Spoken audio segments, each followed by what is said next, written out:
Hello friends, this is Naveen and you are watching my online YouTube channel Rohila tuition club. तो बच्चे, आज हम आपके लिए लेके आए हैं एक बहुत ही अच्छी ट्रिक जो आपको किसी भी केमिकल रिएक्शन को बैलेंस करने के लिए बहुत ही फायदेमंद होने वाली है। और ये केमिकल रिएक्शन 100% काम करती है हर केमिकल रिएक्शन को बैलेंस करने के लिए। कई बार केमिकल रिएक्शन काफ़ी लंबी हो जाती है जिनकी वजह से हमें उसको सोल्व करने में बेटा काफ़ी प्रॉब्लम आती है, और ऐसी रिएक्शंस को बैलेंस करने के लिए कुछ ट्रिक्स यूज की जाती है। और ये ट्रिक काफ़ी अच्छी है आपको उस टाइप की बैलेंस को जो केमिकल इक्वेशन है उनको बैलेंस करने के लिए। ठीक है, तो चलिए हम स्टार्ट करते हैं। तो मान लीजिए मैं इस मेथड में आपको सबसे पहले क्या करना होता है, पहले आप केमिकल इक्वेशन लिख लीजिए। मान लो मैंने ले लिया अमोनिया। अमोनिया की क्लोरीनेशन अगर मैं करवाता हूं तो क्या बनता है, नाइट्रोजन और NH4Cl ये बनता है आपके पास। तो सबसे पहले आपको क्या करना है, अपनी जो केमिकल इक्वेशन है, रिएक्शन है, उसको क्या कर देना है, सिंपली लिख देना है। फिर क्या करना है बेटा, आपको क्या करना है, उसको नंबरिंग करनी है। मतलब उसको अल्फाबेटिकली एक ऑर्डर देना है। ए, इसके लिए मैं रखता हूं बी, इसके लिए रखता हूं सी, और इसके लिए रख दिया मैंने डी। तब मैंने इस इक्वेशन को अल्फाबेटिकली 4 हिस्सों में बांट दिया है। अब मैं अलग अलग 4 हिस्सों में किसी भी एलिमेंट की जो मतलब उसका नंबरिंग होगी उसको मैं क्या करूंगा, कैलकुलेट करूंगा। मान लीजिए मैंने यहाँ पे ले लिया, क्या क्या इसके अंदर, एक नाइट्रोजन, एक क्लोरीन, एक हाइड्रोजन। ठीक है भाई।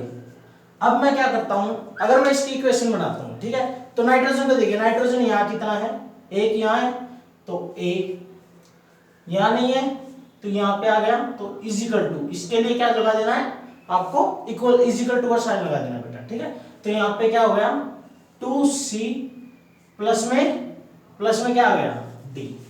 ठीक है बेटा। तो सबसे पहले आपको क्या मिल गया, आपको मिल गया क्या, इसमें नाइट्रोजन क्या आया आपका, A is equal to 2C plus D। अब मान लीजिए मैं निकालता हूं क्लोरीन का। क्लोरीन को कैसे होगा, मान लो यहाँ पे इसमें तो क्लोरीन है, इसमें क्लोरीन है, तो क्या आ गया 2 into B, 2B is equal to क्या आ गया, सी में क्लोरीन है नहीं है, क्लोरीन किसके अंदर है, डी, तो इसका आ गया डी। ठीक है बेटा। लास्ट में हमने क्या करना है, हाइड्रोजन की देखनी है। हाइड्रोजन यहाँ पे 3A प्लस इसके अंदर नहीं है, तो क्या कर देना है, नाइट्रोजन यहाँ पे कितना हाइड्रोजन है, 4D, क्या आ गया बेटा, 3A is equal to 4D, ये आपका आ गया बेटा। अब हमें क्या करना है, अब हमें अल्फाबेट्स में से तीनों में जो सबसे ज्यादा जगह पे हो उसको क्या करना है, इज इक्वल टू 1 पुट कर देना है। देखो A यहाँ पे है, यहाँ पे नहीं है, यहाँ पे है, D तीनों जगह है, तो D को मैंने क्या पुट कर दिया, 1। अब D को पुट करते हैं, मान लीजिए मैंने D को पुट इसके अंदर कर दिया, तो इसके अंदर क्या होगा, D को अगर मैंने पुट कर दिया तो इसके अंदर क्या होगा, 3 into A is equal to D 4 into 1, तो आ गया भाई 4, तो A क्या आ गया 4/3। आपके पास A की वैल्यू क्या आ चुकी है, 4/3। अब आप क्या करेंगे, D की वैल्यू इसके अंदर पुट करेंगे, इसके अंदर D की वैल्यू पुट करते ही क्या होगा, 2B इज इक्वल टू क्या आ गया, D को मैंने 1 लिया था, तो क्या आ गया, B की वैल्यू आ गई क्या, 1/2। यहां तक आया बच्चे, समझ को, सभी को यहां तक समझ में आया। ठीक है भाई। तो अब मैं क्या करता हूं, अब मैं B और A की वैल्यू इसके अंदर पुट करता हूं। अब मैं क्या करता हूं, A is equal to 2C plus D, यहां पे मेरे पास क्या आ गया, A की वैल्यू क्या है मेरे पास, A की वैल्यू है 4/3 इंटू में 2 इंटू C प्लस में D की वैल्यू 1, तो 2C प्लस 1 4/3, तो 4/3 आगे -1। ठीक है, 4/-1। अगर मैं इसका लेता हूं 3, तो यहाँ पे क्या आएगा, 4-3। ठीक है, तो इसका क्या आ जाएगा भाई, क्या आ गया, 2C, तो 2c इजिकल टू 1/3 और c की वैल्यू क्या आ जाएगी, 1/6। तो मेरे पास c की वैल्यू क्या आने वाली है, देखो c की वैल्यू आ गई 1/6। तो यहाँ पे लिख देता हूँ मैं c की वैल्यू 1/6। तो मैं क्या करता हूँ, मेरे पास ये सभी की वैल्यू मेरे पास क्या आ गई, अभी मेरे पास अब सभी की वैल्यू प्रेजेंट है। तो अब मैं क्या करता हूँ, इनकी वैल्यू पुट कर दोगी अब ऊपर इक्वेशन में। यहाँ पे मैं वैल्यू पुट करता हूँ, a की वैल्यू कितनी है, a की 4/3, b की क्या आई अभी, b की 1/2, c की क्या है अभी अपनी, c की वैल्यू आई 1/6, c की वैल्यू 1/6 और d की वैल्यू तो हमने 1 रखी थी। ठीक है, तो अभी अपने किसी काम का नहीं, इसको मैं क्या कर देता हूँ, इरेज कर देता हूँ एक बार। ठीक है, अब देखो भाई अपने पास क्या है, ये आ गया अभी ऊपर, ये अपने पास क्या आ गया, इक्वेशन आ गई। अब मैं इस पूरी इक्वेशन को, ठीक है, अगर मुझे क्या करना है, कंट्रोल करना, तो मुझे इससे किससे गुना करना पड़ेगा, 6 से। ठीक है, हाईएस्ट जो नंबर नीचे होगा ना उससे क्या करना देना है, मल्टीप्लाई कर देना है। ठीक है, तो मैंने क्या किया अभी, मान लो 6, तो यहाँ पे कितना आ गया 8, देखो यहाँ पे क्या आ गया 8 NH3 प्लस 3Cl2, तो क्या आ गया अभी नेक्स्ट N2 प्लस में 6NH4Cl2। तो यहाँ पे भी अपनी ये इक्वेशन क्या हो गया, बैलेंस हो गया। बेशक आप देख सकते हो नाइट्रोजन यहाँ कितने हैं 8, यहाँ पे भी कितने 6 और 2 8, हाइड्रोजन कितने हैं यहाँ 8 या 24, यहाँ 6 चौक 24, क्लोरीन कितने अभी 3 दूनी 6, 3 दूनी 6, क्लोरीन यहाँ पे सॉरी यहाँ पे Cl2 नहीं आएगा, यहाँ पे 3 दूनी 6 और यहाँ पे भी क्या आ गया Cl आ गया। तो यहाँ पे अपनी पूरी इक्वेशन क्या हो गई, अभी बैलेंस हो गई है। ठीक है, तो अब हम चलते हैं नेक्स्ट इक्वेशन पे। तो आपको पता चला है ये मेथड। ठीक है, तो हम एक और एग्जांपल ले लेते हैं, एक सेकंड एग्जांपल हम लेते हैं किस चीज का, मान लीजिए मैं लेता हूं अपनी रेस्पिरेशन। ठीक है भाई, C6H12O6 जब इसकी ऑक्सीडेशन हुई, ऑक्सीजन की प्रेजेंस में इसका ब्रेक डाउन हुआ, तो क्या बनता है CO2 प्लस में H2O, ये आपको पता है। ठीक है, तो अब इसको बैलेंस करने की कोशिश करते हैं। तो सबसे पहले क्या लेते हैं, अब इसको A लिख दिया, इसको B लिख दिया, इसको C और इसको D। ठीक है भाई, ये हमने लिख दिया। इसके बाद क्या होगा, हमें एक एक चीज की, एक कार्बन, हाइड्रोजन और ऑक्सीजन, हमारे 3 यही एलिमेंट है। तो इनको क्या करते हैं, एक बार हम कंपेयर करते हैं। ठीक है, तो कंपेयर करने के लिए हम क्या करेंगे, तो सबसे पहले क्या करना है हमें, पहले इसको देखो इंडिविजुअली हर एक में। ठीक है, तो कार्बन या 6, तो 6A और कहीं है नहीं, इज इक्वल टू यहाँ पे क्या है C। ठीक है भाई, हाइड्रोजन 12, तो 12A is equal to 2D। ठीक है भाई, और ऑक्सीजन, ऑक्सीजन कितनी है, कितना आ गया 6A plus 2B is equal to 2C plus में D। ये आपके पास क्या हो गया। ठीक है, अब नेक्स्ट स्टेप आपको पता है, जो थर्ड स्टेप है, अपने को क्या करना है, थर्ड स्टेप में अपने करना है क्या, कि जो तीनों में सबसे सभी जगह पे प्रेजेंट है उसको क्या कर ले लेना है, 1 ले लेना है। तो A तीनों जगह है। ठीक है, तो A जब तीनों जगह है तो हम क्या करते हैं, A को क्या ले लेते हैं 1, let A is equal to 1। ठीक है, जब हम A को लेते हैं तो इसी के अंदर पुट कर देते हैं सबसे पहले, तो क्या होगा 6 × 1, तो C की वैल्यू क्या आ गई, तो C की वैल्यू आ गई भाई 6, C की वैल्यू अपने पास आ गई, C की वैल्यू आ गई अपने पास 6। ठीक है भाई, अब क्या करना है, A की वैल्यू किसके अंदर पुट कर दो, इसके अंदर पुट कर दो। A की value 12 × 1 is equal to 2D, तो क्या हो गया D की वैल्यू क्या आ जाएगी 12/2, तो इज इक्वल टू 6। तो D की वैल्यू क्या आ गई अपने पास 6 आ गई, अपने पास 2 वैल्यू आ गई, 3 आ गई, सी डी एंड ए। अपने पास 3 वैल्यू आ गई, इसको पुट कर दो। 6 इंटू 1 प्लस 2 इंटू बी की वैल्यू कितनी हुई निकालनी है, 2 इंटू सी की वैल्यू 6 प्लस में डी की वैल्यू 6। तो इसकी वैल्यू क्या आ जाएगी, 6 प्लस 2b इजिकल टू 6 दूनी 12 प्लस 6 ये आ गया 18। तो 2b is equal to 18 minus 6 is equal to 12। तो b की भी वैल्यू क्या आ गई 6। तो अपने पास b की भी वैल्यू क्या आ गई 6। तो एक बार इसको पुट करके देखोगे, ठीक है। तो पुट करता हूं मैं, तो a की वैल्यू 1, यहां कुछ नहीं लगाते। b की वैल्यू क्या हो जाएगी, यहाँ पे थोड़ा सा पीछे O2 लिख के, एक सेकंड।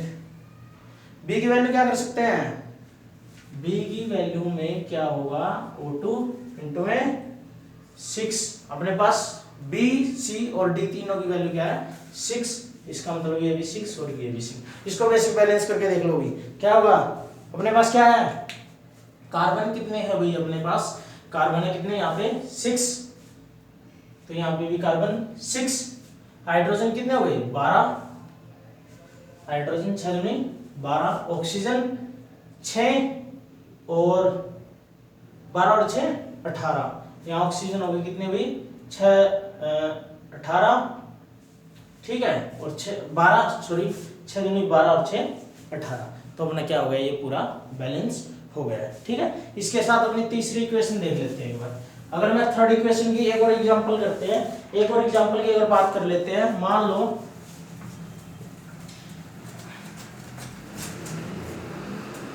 क्या होता है, इस ट्रिक से कोई भी इक्वेशन जो बैलेंस नहीं हो पा रही है उसको आसानी से क्या किया जा सकता है, बैलेंस किया जा सकता है। मान लो मैंने ले लिया Fe2O3 के साथ एल्यूमिनियम की रिएक्शन करवा दी, ठीक है। तो क्या होगा, क्या बनेगा, आयरन अलग निकल जाएगा भाई, आयरन अलग Al2O3, ठीक है भाई। ये काफी आसान है, वैसे सिंपली भी बैलेंस की जा सकती है बड़े आसानी से, मगर इसको इस मेथड से अगर करेंगे तो मान लो क्या करेंगे, सबसे पहले नेमिंग, इसको क्या करेंगे A B C D, हो गया भाई।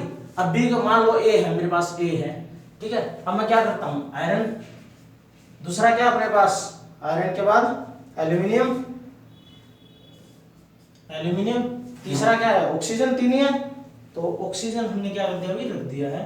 तो रखने के बाद अपने पास क्या आने वाला है, अब मैं इनकी रिलेटिव जो प्रेजेंस है वो अलग अलग में उसमें क्या करूंगा, कंपेयर करूंगा। तो क्या हो गया 2A इजिकल टू C, यहाँ एल्यूमिनियम कितना है B इजिकल टू 2D, ठीक है भाई। ऑक्सीजन क्या हो गया 3A is equal to 3D, 3A is equal to 3D, ये होगा ना भाई, ए हाँ ये है, ठीक है। तो अब बात देखो भाई, A इसमें भी है A इसमें भी है, ठीक है। C नहीं है, D है, तो मैं A को ही ले लेता हूँ, किसी को ले लो, D को ले लो या A को ले लो। A को मैंने क्या कर दिया 1 पुट कर दिया। तो A को 1 पुट करूंगा तो मेरे पास क्या आएगा, इसमें कर देता हूँ 3:1 इजिकल टू 3D, तो 3 is equal to 3, D is equal to 3/3 कर लो, ठीक है। D इजिकल टू 1 अपने पास क्या आ गई, इसकी वैल्यू आ गई, ठीक है। A आ गया D आ गया। अब मैं क्या करता हूँ, इसके अंदर करता हूँ, तो क्या आ जाएगा B इजिकल टू 2 गुना में 1 दैट इज 2। B की वैल्यू क्या आ गई अपने पास, ये आ गई।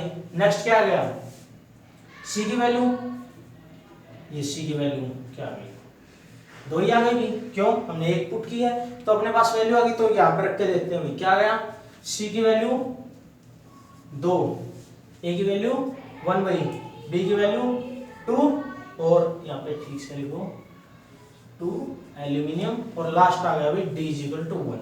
तो अब इसको बैलेंस करके देखो भाई, यहाँ पे कुछ लिखने की जरूरत नहीं है, A इजिकल टू 1 है। तो 2 आयरन, यहाँ पे 2 आयरन हो गई। ऑक्सीजन कितने हो गए भाई 3, ऑक्सीजन 3, एल्यूमिनियम कितने आ गए, एल्यूमिनियम 2। तो ये काफी अच्छा मेथड है जिससे हम अगर हम प्रैक्टिस करते हैं तो काफी जल्दी इससे अपनी रिएक्शंस को बैलेंस हम कर सकते हैं, ठीक है। लास्ट में एक देखते हैं एग्जांपल जो काफी टफ होगा अभी, ठीक है। ये थोड़ा सा इसको बैलेंस करके देखो, ठीक है भाई। ये अगर आपने बिना देखे बैलेंस कर दिया तो इसका मतलब आपको ये ट्रिक अच्छे से आ गई। ठीक है भाई, अब मैं लेता हूं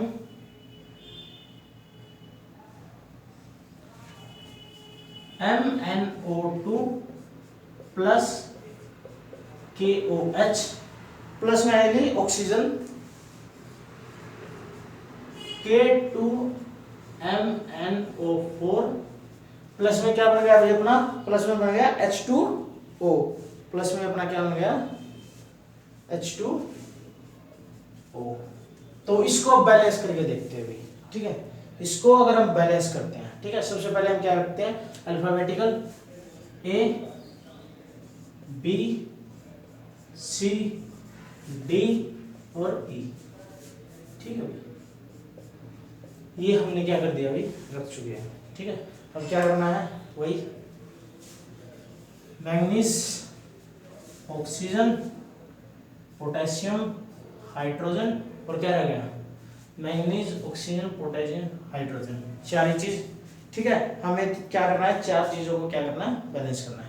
अब मैं रिलेटिव अबेंडेंस देखता हूँ, A इजिकल टू D। ठीक है भाई, ऑक्सीजन का देखो क्या आएगा, ऑक्सीजन का क्या आ रहा है 2A। ठीक है, 2A plus B plus 2C is equal to क्या आ गया 4D प्लस में E। ये आपका क्या आ गया भाई, ऑक्सीजन आ गया। ठीक है, तो लास्ट क्या आ गया, हाइड्रोजन। मान लो पोटेशियम को लेते हैं पहले, हाइड्रोजन से पहले क्या लेते हैं पोटेशियम को। पोटेशियम का क्या हो गया B इजिकल टू 2D, ये होगा अभी। हाइड्रोजन का क्या निकलने वाला है, हाइड्रोजन का क्या निकलने वाला है B is equal to 2E, B is equal to 2E। यही आ गया भाई आपका। ठीक है, अब हम क्या करते हैं, अब हमें देखना A इसमें भी है, A इसमें भी है, इनको एक जैसा लिख देते हैं, A को ऐसे, और तो कोई गलत नहीं है ना। हाँ ठीक है, A इसमें भी है, A इसमें भी है। ठीक है, E इसमें भी है और E इसमें भी है, D इसमें। ठीक है, तो वही है, A को ले लेते हैं, let A is equal to 1। तो अपने पहले सबसे पहले क्या आ गई, A की वैल्यू आ गई, तो D की भी वैल्यू क्या आ गई 1। अंडरस्टूड अभी। ठीक है, अब D की वैल्यू पुट करेंगे तो B की वैल्यू निकल आएगी, B is equal to 2। B is equal to क्या आ गया अभी, B इज इक्वल टू आ गया अपना 2। E की वैल्यू पुट करा, B इज इक्वल टू क्या हुआ है 2 इज इक्वल टू 2 इंटू में E, तो E की वैल्यू क्या आ गई 1। E की भी अपने पास क्या आ गई है, वही वैल्यू E आ गई। ठीक है, अब बात है लास्ट। ठीक है, इसको इधर लिख देता हूँ, A की वैल्यू क्या है भाई 1।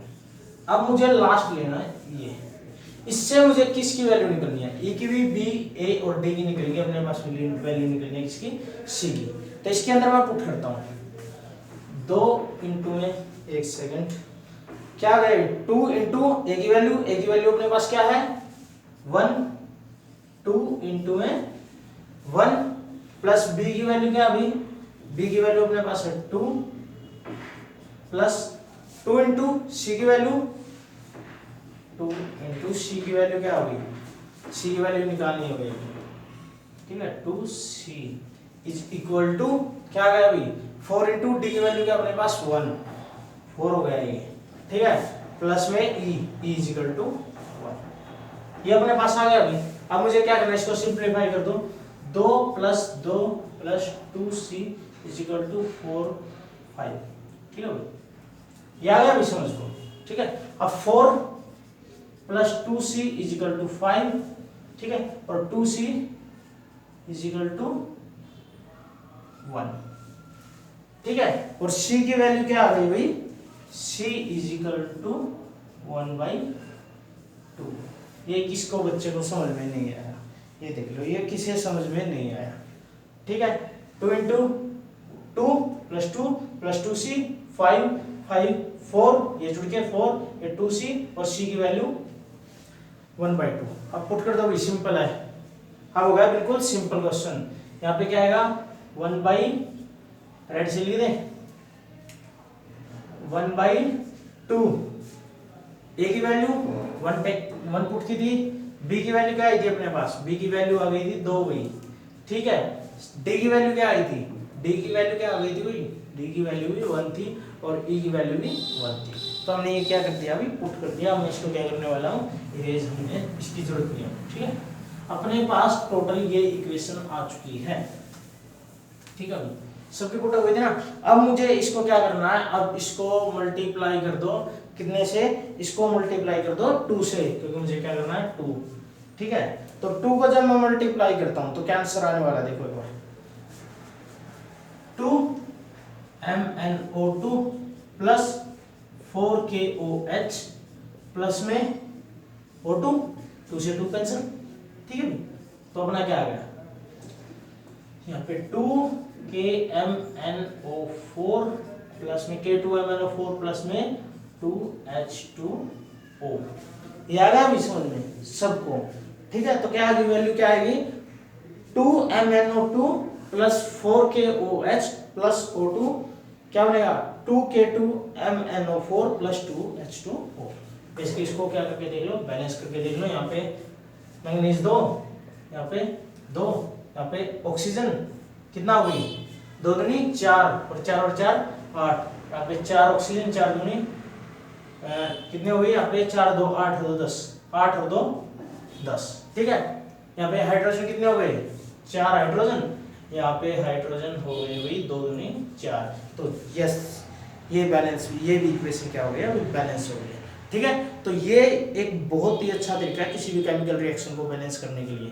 तो आप इस केमिकल रिएक्शन के बैलेंस करने के तरीके को अच्छी तरह से क्या कर लें, सीख लें, ये आपके काफी काम आएगा।